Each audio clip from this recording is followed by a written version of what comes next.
appreciate the LaPorte Library for hosting us today with the fabulous setup with the food and the drinks. I want to give a special shout out to Gladys, who's in the back. So wave, everybody, look back and wave at Gladys. She is our coordinator extraordinaire that helps us get this coordinated with the library every year, and we really appreciate her getting that set up for us to come and celebrate National Poetry Month together. So who is new and has not been to this event before? Terrific. Welcome. Who is new to WIVLA or hearing about WIVLA? Okay, we love having new folks come. So I will give a little spiel. My name is Denise Bossarte, and I am one of the literary co-chairs here at WIVLA. Gwen is my other co-chair. We have the president of WIVLA, Sandi, wave. So we got a lot of WIVLA folks here ready to help out and make this a terrific event. So you might be like, what is WIVLA? So WIVLA stands for Women in the Visual and Literary Arts. It's an organization that's based in Houston, but it includes a broader Houston area. And as the name implies, they're women who are both literary artists and visual artists, and some that are both. And what we do as an organization, our mission is really to encourage women artists, to support them, to give them a community, to offer classes and opportunities like this one today for people to share their work and really find ways to expand their creativity in a really supportive group. So you can check out what we do on our website at wivla.org. We have all our events up there. Some are in-person events like this one. Some are Zoom events. We have a monthly member meeting that happens on the third Tuesday of the month, which is coming up next week. You can sign up for our newsletter online, which would get you information about all the events that are happening. We send that out once a month as well. So today we're here together to celebrate Poetry Month, National Poetry Month.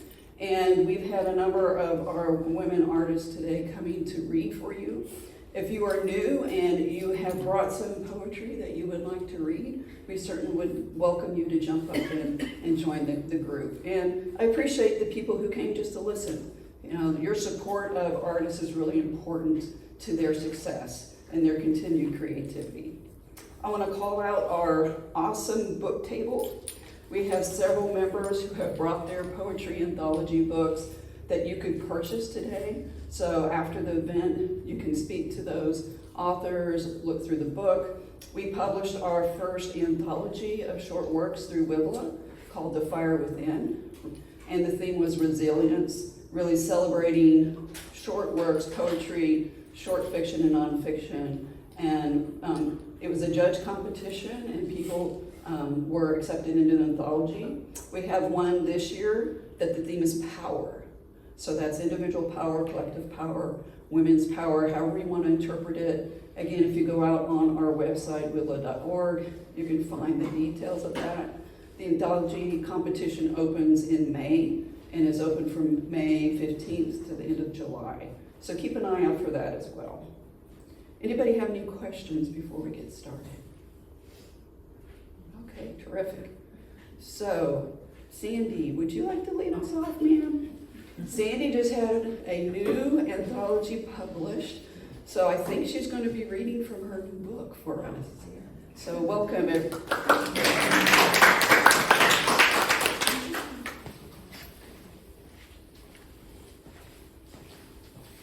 I'm having a very nervous day, so if I look like I'm shaking up here, it just seems to be, you get up some days and it's wobbly. And I think I might be wobbly because I just got my new book on Thursday, the copies. And it's been, I started it in October of 2024. So it always takes a while to pull the poems together and sequence them. And I worked with 2 professional editors on this because I thought, this is my second book. I was just going to do the whole hog because I don't know if there'll be a third, but I wanted to know how every step of it felt.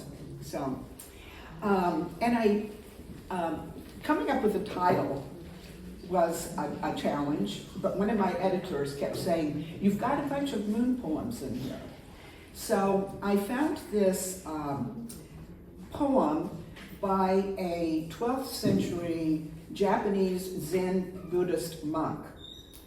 And I extracted 2 words from that I felt explained my life. Because moonlight is gorgeous and we're drawn to it, but sometimes our lives are a little shaky. So, and this is from Dogen, the Zen Buddhist monk. To what shall I liken the world? Moonlight, reflected in dewdrops, shaken from a crane's bill. And I'm going to read just 2 poems from here, but I'm going to first read the first poem that gave me the idea that I could put together a second collection. Because the first collection I just thought, okay, that's it, I've done it. And I took a class from Kate Weiss Horcutt, and several Wevla members have taken classes online from her. And I wrote this poem in the very first workshop in January 2023, and I thought, oh, she had me writing a bit different from the first book. At least it felt that way to me. So, the poem, Toward Beauty. This morning, no book captivates the mind, no music pierces silence, no one asked for a cup of coffee. Grief can be a brick wall, and I fall at its feet. Then, without knowing the trigger, I'm in the car driving to the art museum, aiming for a special exhibit Bill and I had wanted to share. Those fanciful Calder mobiles, odd shapes of sheet metal, wire, and paint. Maybe the very ones I dragged my sons to years ago. Now, as I drive, an Indian summer drifts through the car, ruffling my hair, the way air and touch send the artist's constellations into a samba of gentle rockling sways and tilts. My son's whines echo from the past. It's unfair, and not another museum. My promise of playful art, their slumped shoulders. A sliver of joy ripples across my skin now. I recall how glee grabbed them as they gazed up at Calder's suspended world, their enchantment mirroring mine. I am no expert at parenting, no trained curator of art. Yet driving now, my heart grows larger, stretching past the rugged road of loss toward beautiful things.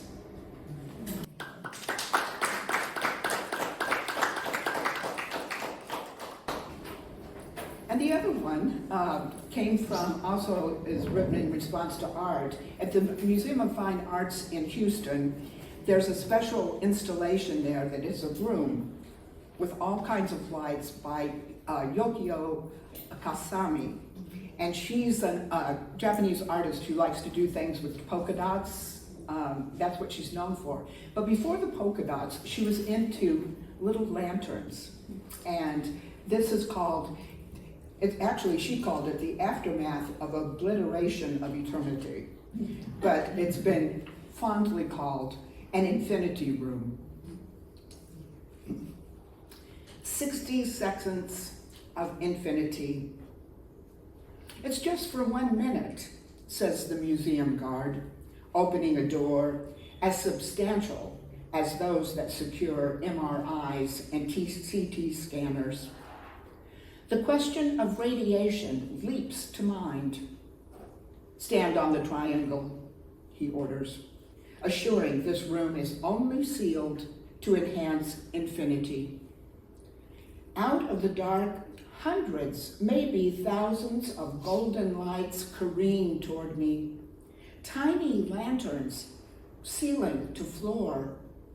I swivel 360 degrees, my body shooting through the glorious cosmos, even though my mind knows I'm standing still. Without warning, the room goes black. I am lost in space, nothing to measure myself against, as though gravity had stayed on the other side of the door. If, as some faiths claim, when I die, my body will transform into energy, will I float in the vastness of this universe? Before I can absorb the possibility, lanterns burst back into light. My imagination reels. How can I understand such an unknown dimension? Nowhere to brace or balance? An unexpected knock. The door opens. I jet back into here.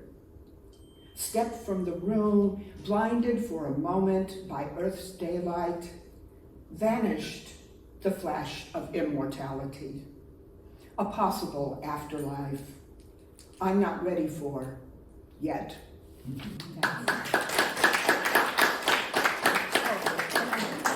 My book's for sale, which just arrived on Thursday, and there, so. And I have a special offer today. Today only. Wait, there's more. Wait, there's more. Thank you, Sandy. Beautiful. Thank you for sharing your new poems with us. New to us, not new to you, obviously. So, Margo? Yep, I believe you wanted to coordinate somehow with Sandy, so we're going to give you an opportunity. No, we were going to coordinate, Sandy and I were going to coordinate something, but her book came in. But I was just from the ensemble. Oh, okay. Revisit the agenda. But I was just thinking, if I were going to write a book about the moon, I think the title would be Mooning You. Thanks, Kathy. I can always depend on Kathy to laugh. So Denise told us about an activity that's going to be on Zoom, the 30th of this month. It's Sparkle. So I wrote an abecedarian. It's obvious that each line starts with the next letter of the alphabet. And I call it Sparkle Man. And so I made a video. So I'm reading the poem today, and then I'm going to show the video at the Zoom event. Sparkle Man. A gift to us mortals, birthed of joy and light. Child of the cosmos, divine dancer. Exceptional human being. Followers have wondered what guides him. How does he illuminate dark, lonely spaces? Is it his jumpsuit of rhinestones or his cape of gems? Only he knows the source of his light, mellow and warm. Neon slivers shine through on hopeless nights. Plagued by naysayers, quixotic by nature. Rare is a star on earth, talisman for our souls, unifier of people, vessel for our grief, wizard of excellence. You will know him if you see him by his this is tricky. You will know him if you see him by his zazzy, jazzy sparkle of sequins and glitter.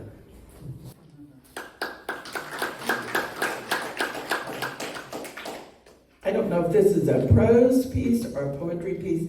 It's something I've been wanting to write for a long time, and I have a feeling I'll be adding to this.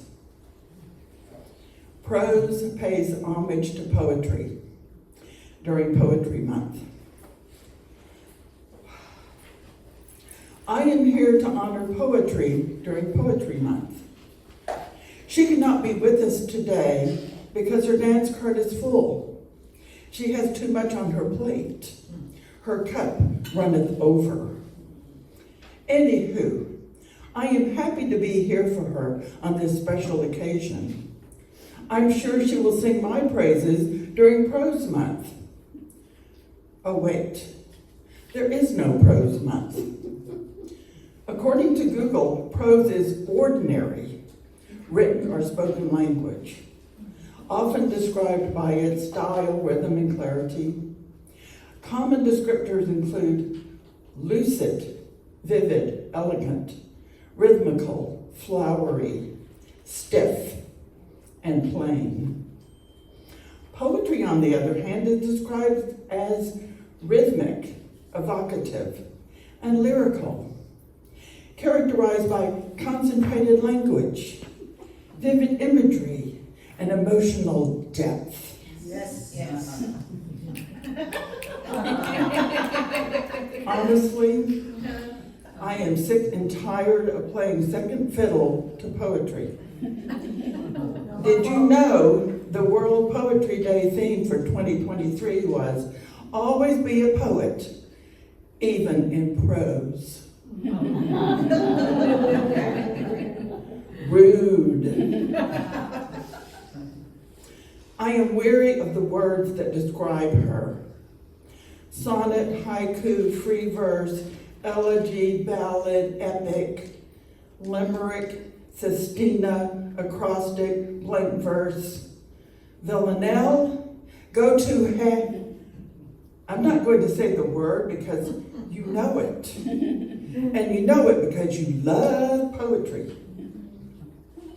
And I've had enough of your metaphors and similes.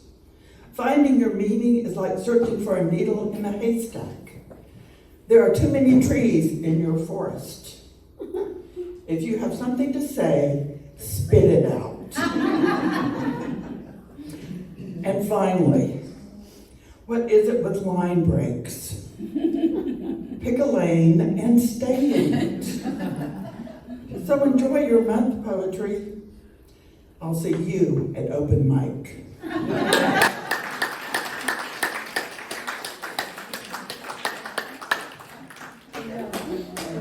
Thank you, Margo.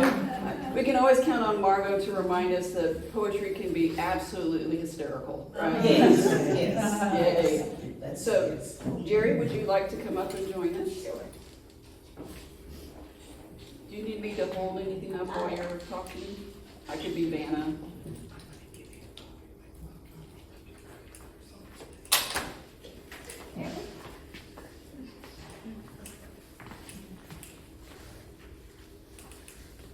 This walker is no damn good. It's all bulky. Wibla does every biannual. They do a collaboration between artists and poets. And I'm going to read to you the 2016 piece that I did with Mary Riggs Romaine, and she and her husband had a bakery, a French bakery, the French bakery on it was,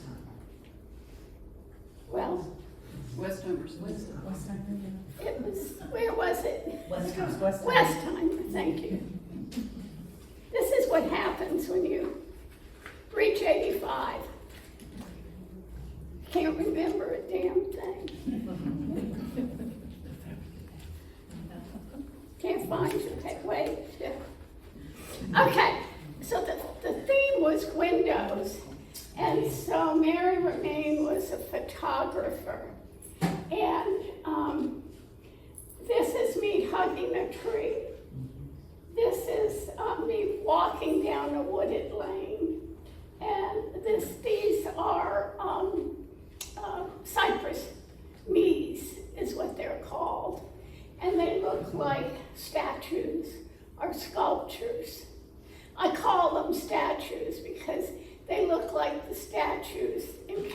churches. And we have lots of statues in Catholic churches. The radiance of Paisley sky. I grew up on a river called the Bogophalia, named by the Choctaw Indians that lived in the land of my people long before there were deeds. My mother was a witch who dug up roots and boiled them with sugar to satisfy our need for sweet in the midst of a bitter time. The men hunted for only enough, for they knew the ways of the old people. Our river cypress tree branches reached down into the water where light filtered through their feathery branches and turned the amber water green as water moccasins slid into the shade and forgot to bother brother and me and my brother as we played. To bother me and my brother as we played. My mother taught me the difference between poisonous snakes and the harmless ones. Brother and I collected from our yard and brought into the house at night, letting them crawl up our legs and arms to the marble table next to where Mother sat nursing our baby brother as we listened to Brahms on our small record player. On cold winter nights, we built fires in the chimney to keep our bodies warm, adding salts that caused the fire to crackle and turn into strange colors of the aurora borealis. Reaching down into the chimney, bringing cries of wonder to our eyes and hearts. My life has followed a single path as I became a wife, then a mother. City dwellers, we sought nature near our homes. We visited lakes and oceans, our children climbing trees and cliffs as they grew into adults who now live among the mountains and deserts, oceans and lakes. While others prefer to look up, my children reach for the crest and look down at the earth below and sky above. These 4 children and their 8 children are the future. And while my heart fills with joy for their lives, it is with deep sadness I recognize they may be forced to serve the last meal. For this is the gift of the present. There is no longer my land. There is no they. There is no there or this. There is only we. Now I close my eyes before sleep, and I see the rich tones of the sacred blue created eons ago by worshiping people in the land we call Iran. My great-grandmothers wove the ancient paisley patterns in the mills of Scotland.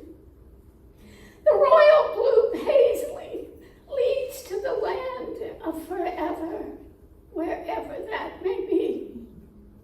When I sit beside the cypress knees and look toward the sky, the sacred paisley cloth looks down from above me, and I know that I must write these words of praise and remembrance to a world that was enough for eons.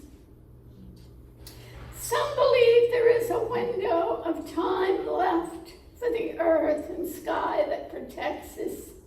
I have witnessed another window into the sacred mother of all. On the Rio Grande Bosque, a wood filled with cottonwood trees, a path opened to me, and I saw woman. She lives. Her arms are wide. Her strength is enormous.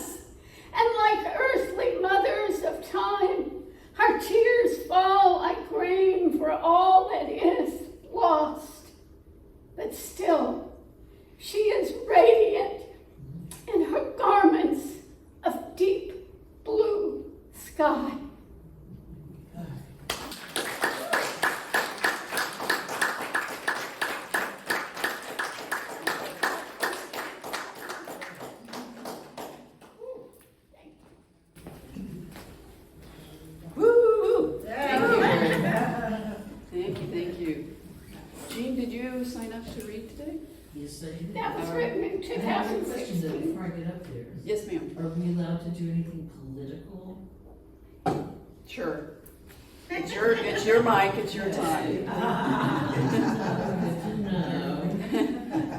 Everyone, let's keep it real and respectful. We're all very liberal. We appreciate all opinions, so you can talk to Jean afterward if you have anything to share with her individually. But welcome, Jean. Just Share. don't slash my tires. Yeah. Welcome to read. Thank you. You can use the mic if you like, or not. Yeah, I'll use the mic. I can talk really loud though, because I used to be a teacher. Yeah. Okay, so I'm going to do the political one first for you. I hope you're all feeling very liberal and democratic. Sometimes you have to start a war to end a war. He wobbles in to stand behind a podium, hoping it has the strength to support his bulk and keep him standing straight, upright. Even so, his head wobbles back and forth like a broken doll who's been shaken once too often. On either side of the podium, against a backdrop of flags, stand two men in dark suits, watching warily and wearily, hoping not to get any closer, but still ready, if he begins to topple, to clutch this shaking, jerking marionette of a man, this animated puppet. His lips move moistly, his mouth opening and closing, like a fish out of water, emitting slurring sounds, squeaks and squawks that evolve into words, recognizable words, false words, lies and fallacies, all the same, repeated until they sound like truth and marching orders, chosen to instill fear and anger.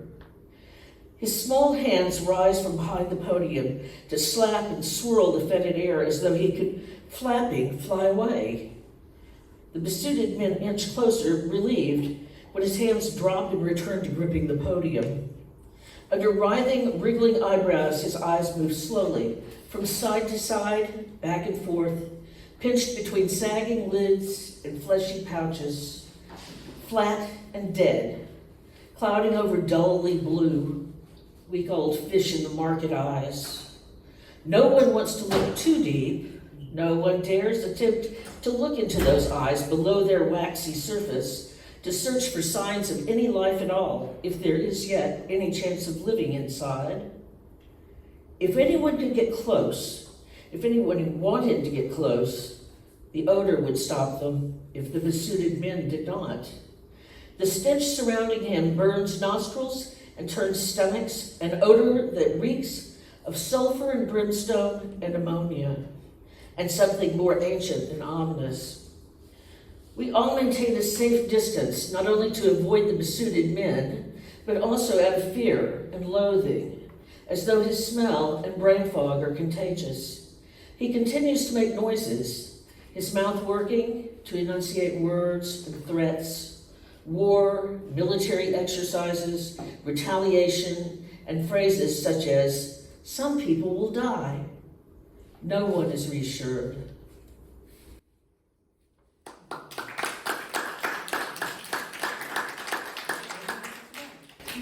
Okay, and then for on a lighter note, spring walk, underfoot, a waterlogged, spongy cushion carpet of oak catkins covers the concrete, dyeing it in yellow ochre curls of pollen.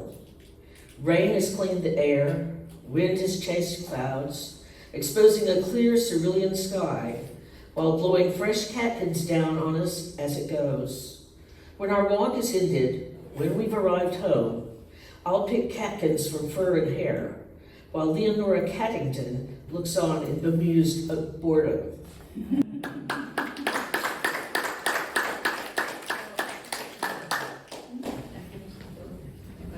Thank you, Jean. Appreciate your poems.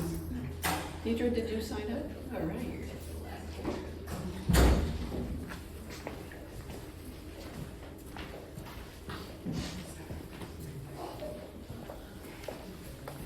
All right, for WIBLA members, bonus points if you can identify the artist and the painting that this is my leaping off point. And this is a work in progress. I finished it last night and I was like, we're done. And I think it's just the first part of it.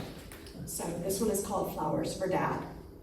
Her first red roses were a gift she shared, deep affection and devotion, a love that is true until divorce makes 2 + 2 3. Celebrated with booms tickle pink, irony a love language, colors speaking louder.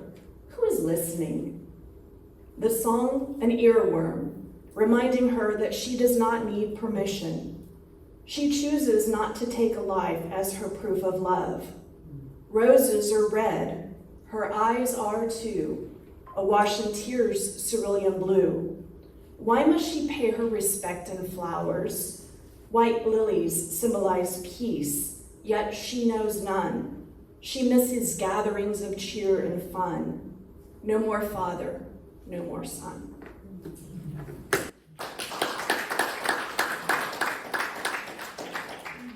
Do you want to share the art, an artist? Does anybody have a guess? It is Melody Locke. And it is the piece, it was at the Young Center. I saw the exhibition last year, and it was an image of lilies and roses, and it was a print she made from the funeral flowers from her father. Thanks. Yeah, so if you go into her gallery at Silver Street, you can see that on the wall. Tell her I sent you. The Truth Fairy. This is my new favorite poem. We were raised to believe that when we lost a tooth, we deserved financial compensation, a moral imperative, parental obligation. Lose a tooth, get a penny. Inflation swelled. Now a tooth is worth many. And the truth, we were paid to believe. We did not question this fortuitous bounty. And if there was a moment where we started to wonder, suspending our belief meant losing plunder and our sense of innocent wonder. That cost too much, the price too high. Better to ignore the truth and embrace the lie.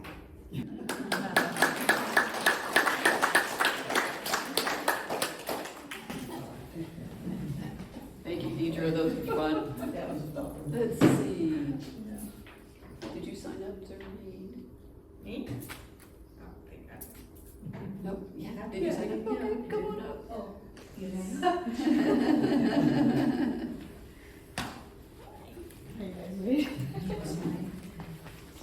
Hello everyone. It's a privilege to be here today. I think I joined with Laura a month after this event held last year, and it's really been a great opportunity meeting great writers, great artists. It's a great place to be. I'll try to make short 2 poems to share with you today. My first poem is titled, it's from my book. It's a book of poems called Finish Line. It's available on Amazon, and I have it here today. It's $10 if you want a copy. So the first one I have here is from page 57. It's titled, I Hear an Accent. Hello, ma'am. How are you doing? Asked the gentleman on the aisle. I'm doing well, thank you, I replied, trying to settle at the seat by the door. Do I hear an accent? Left bushy brow, raised curiously. Narrow nostrils flared condescendingly as he made room for me. Followed in rapid succession the double-edged question. Where are you from? From Indianapolis, I muttered, pretending not to understand, politely feigning interest. Did you say I am the police? He quizzed, face flushed, forehead creased in confusion. Oh no, here we go again, I said in effusion. So you heard the Yoruba when I said, move over. Ah, you speak Africa. He bellowed, "What an ignoramus." I laughed in derision. "No one speaks Africa," I responded with eyes rolled upward as I cringed inward. "Africa is a continent and not a language," I said in a measured cadence, perfectly hiding my impatience. Awkward silence. Brows fused. "Then what is that accent I hear?" He buzzed, persistently like a fly. "You awfully sound like Millicent, the care nurse from Africa, who cleaned out Agatha. She always came on the 20th, but for the life of me, will say the 28th. He rattled on with such ignorance as I shook my head in disbelief and watched the blatant display of ignorance. "Yes, I have an accent," I mused to myself. "Intelligent enough to speak 2 languages, yet disparaged by the stint of an accent. Thus the burden of all immigrants foisted to speak a new language, undermined by the pitch of mother tongue, which is their indelible accent." Thank you.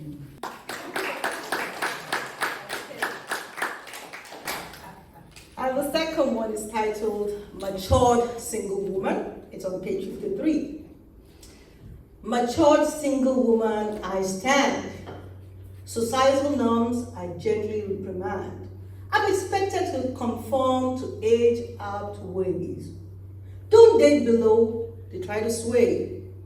Yet in my heart I dance and I play with confidence that smells like sage. I'm a perfect turn-off. For some, they disengage. I exude a fragrance of empowerment, refusing to be an object of amusement. Like the bread rolls on each side of my ribs, they fold. They're called love handles, I'm told. Kangaroo pouch, a tribute to motherhood. The crease when I laugh that dances in my eyes. The map of untold stories frozen in eyes. With my nose broad and keen, I'm able to detect a foe yet unseen. What is my age when I feel 16 at heart?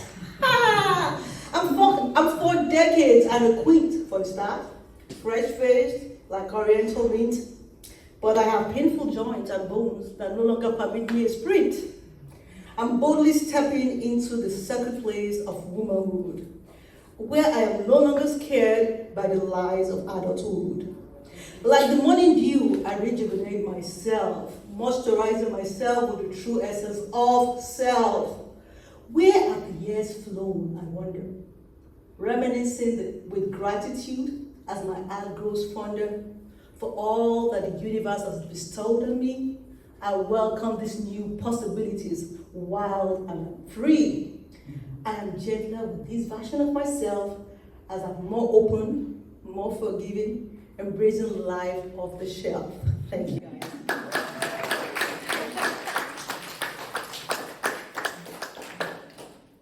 Thank you, Abby. I love that life off the shelf. Love it.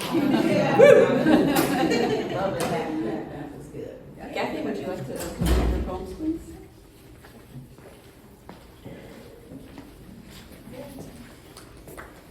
Hey, everybody.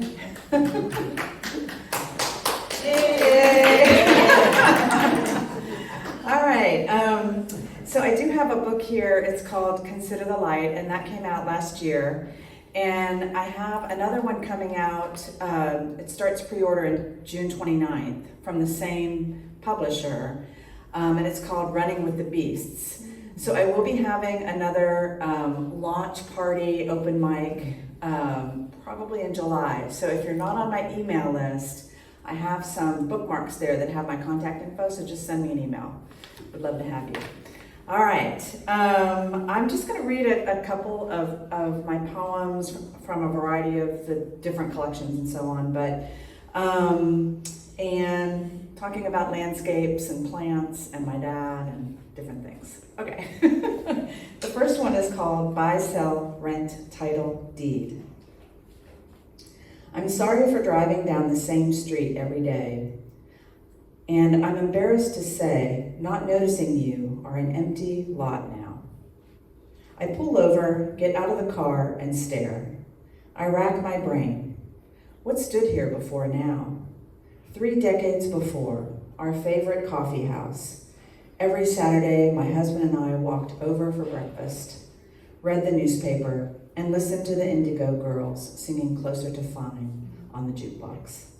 And then the Italian restaurant, and then the bougie brunch place. Oh yes, that's what stood here last before they tore it down. I want to believe building in the name of progress is a good thing, but I'm afraid the concrete breaking, steel cutting, and forklift scooping has changed this neighborhood over time. The chipping away at nature, the destruction of floodplains, the fragmentation of wildlife habitat. While we hover in our homes, stare at screens, connection crumbled.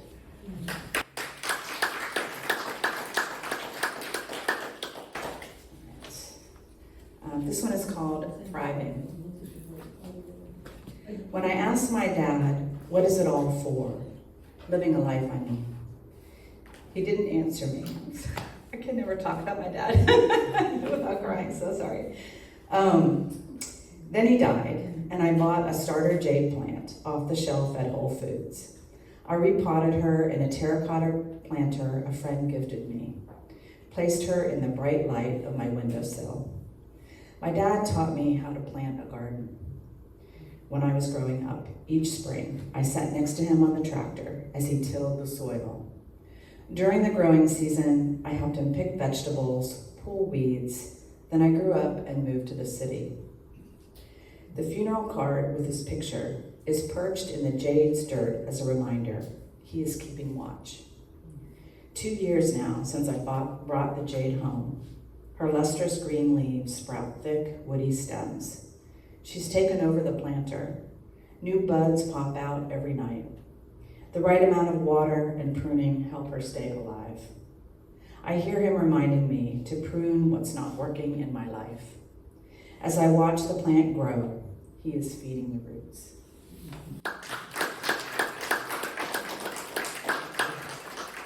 And my last one is about another house plant, which I tend to have better luck with than anything else, but I don't know why. This one is called Perennial Blooming. It thrills me to take in Goldie's blooms each morning. Her flowers, the color of champagne. She shines from the sun's rays passing through my office window. Goldie was born in the desert, so she is packed with cactus soil. I admire her ability to survive in dryness. In contrast, my body has not taken to this age of fluid draining from my veins. Is plasticity a thing of the past? The leaching of my bones creates a seizing of sorts.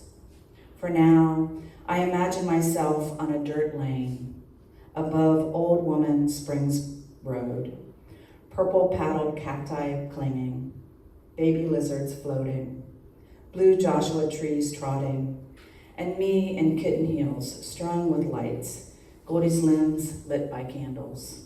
We sing to former versions of ourselves. We walk expertly across the desert.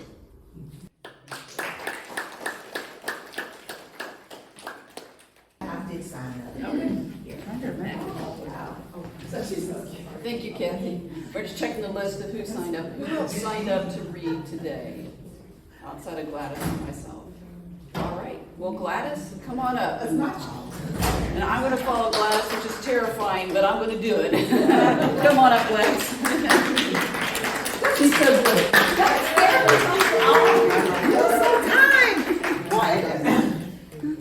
Well, good morning, and yes, I'm happy to be at the 8th annual Poetry Around the Bay. Woo-hoo! 8 years strong, so we got to keep doing this, okay? Oddly enough, most folks didn't even know I had written a book, let alone know that I was the #1 best-selling local author in Austin, Texas, because of one simple thing: fear of rejection that I have always battled all of my life, fear of and lack of self-confidence. So here, I was the #1 bestseller. Here I've been on various radio shows, but yet still I wouldn't display and let y'all know. Some of whom I've been knowing y'all since about 13 years of what I've been doing. So I am going, because of you, I stopped writing the poem I was going to recite, and I said, you know what, Gladys, I think it's about time that you, thank you.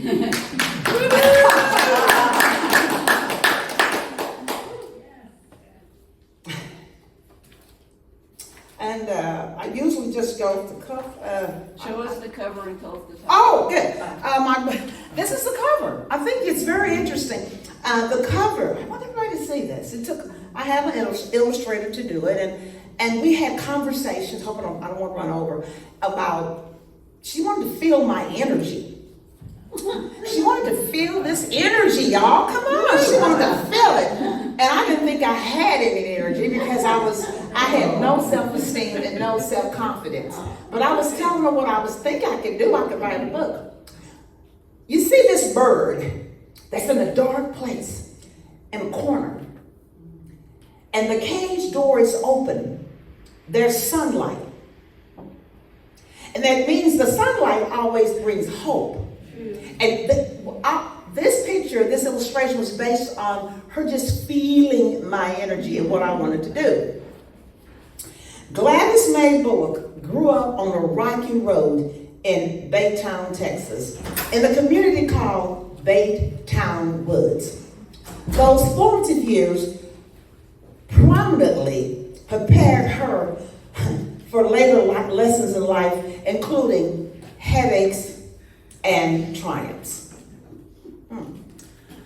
I can remember, and I grew up in a place called Baytown Woods, a place up until 3 years ago I was ashamed to say that's where I grew up. But I really grew up playing in the woods, not knowing that the woods would be a place of my sanctity, my sanctuary, my escapism from all of the screeching noise that would be at home with mom and dad. I went away, so far away that I, Gladys Mae Bullock, didn't even recognize my own self. You see, I tried for so long and so hard to assimilate into a thing that I didn't even recognize my own self. The only way I began to recognize myself again was people remembering me and giving me a much-needed piece of my puzzle. With each piece of my puzzle, I could begin to recognize myself. With each piece of my puzzle, I could finally see myself as a unique creation of God. Now the puzzle, when you grow up and you think you're grown because you got a car and you are, you're doing your thing. I got away from the woods. I got away from that thing that was calling me. I mean, the birds tweeting and the trees swaying back and forth and walking over creeks until one day some more screeching happened when I was the noise from my own home, being married with 3 children. And I didn't know that nature was calling me again as I would run out and play in the woods as a kid. Here I am, a married woman of 3, needing that same piece of my puzzle. It started out as a simple walk. It took me from block to block, from thought to thought. I, Gladys Mae Bullock, came out. The joy that comes from hearing the birds sing and feeling the wind against my face and seeing the trees sway back and forth. With each step of my feet, the thoughts and joy of thinking about life and how I could simply walk to enjoy it, I came out. As I felt the rhythm of my footsteps, I realized that confidence was coming out. My self-esteem was coming out by me simply walking in nature, simply walking, hearing the birds, simply walking, seeing the trees sway back and forth. With each step of my feet, my self-esteem, my self-confidence resurged as a young kid. And because of that, today, I told Denise yesterday, I'm going to leave. I'm not going to be able to do all the fun stuff I normally do because there's a walk called the largest 6K walk or 10K walk in I think the United States, and it happens in Austin, Texas on tomorrow. And I wasn't going to do it because it's been 31 years ago since I've done it. But I said, I remember as a 35-year-old, I didn't have the confidence. I was afraid that I couldn't walk 6 miles. I was told that I was too old to walk 6 miles. And here I'm 66 today, and I'm going to walk it, and I'm going to do it. That's the level of courage. So keep finding your piece of your puzzle to get you fulfilled. Keep moving your feet. Keep expanding yourself. Don't live life on the shelf. I choose to live life outside.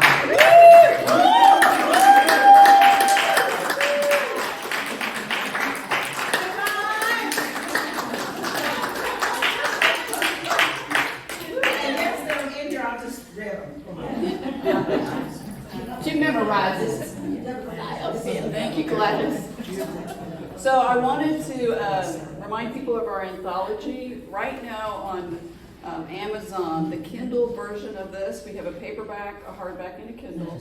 The Kindle version is available for free for this weekend and through Wednesday, so you can grab a copy. Anybody that reads the copy that they get, we still get money for it, so don't worry about that. We're going to get money. But I would encourage you either to purchase the book online or to get the Kindle while it's free. All the proceeds from the book come back into WIVLA to help support things like making this anthology for everyone. So really appreciate any contributions you can make by purchasing the book.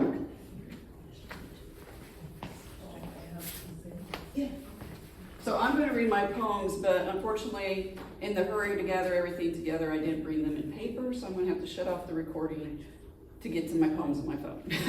During COVID, my husband was diagnosed with stage 2B melanoma, cancer, skin cancer, which was really terrifying, obviously, in any circumstance, but because it was COVID, I could not participate in any part of what he went through. I had to drop him off at the hospital, and he had to go in, and then I had to come pick him up when he was done. So that was pretty impactful. It was a successful surgery. He's in remission. Everything's terrific. So MD Anderson's wonderful surgeons stepped up and took care of us. But this is a poem about my experience of that day. In 2020, you were diagnosed with stage 2B melanoma. Your body defiant to lack of mother's care and countless sunburns on the beach. As COVID filled the emergency rooms and critical care units, you were filled with fear. Barely a year after your best friend and gaming mentor died of stage 4, after months of late nights where you stayed up to boost his spirits online and on the phone, after his life collapsed under the weight of the cancer dissolving his spine, you were convinced you would die too. That the skill of the surgeon would not match the wiliness of the invading mass, that a scalpel could never perform the miracle offered at the hands of the doctor you had surrendered yourself to. Barred from the hospital by COVID, I sat in my car under the shade of the tree in the zoo parking lot, praying to a God I knew personally, but barely had faith in. Praying for her to sheath herself in the body of the doctor, to fill those blue latex gloves with the power of her miracle, and send you back home to me, whole, except for a chunk of flesh and a few lymph glands sacrificed for your body's greater good. I sat and waited and watched the families stream into the gates, a dad walking ahead of the rest of his family. And I wanted to tell him to slow down, to stop, to take their hands and not let go.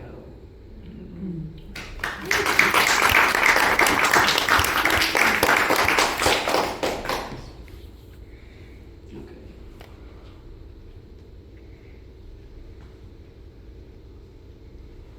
So, trigger warning to people who might have suffered from abuse or assault. This is a poem about my experience, but it's also a poem of inspiration and liberation. My innocence left plucked and bleeding after you pleasured yourself on devouring my light.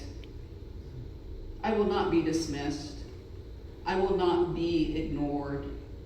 I will not be made invisible by your hands that tore into my soul and wrenched out the iridescence of my curiosity and my joy. I will be the shrieking phoenix, dripping white-hot fire. I will be the roaring comet racing across the sky. I will be the raging river, launch myself over the cliff, the mist of my cascading waters, birthing rainbows.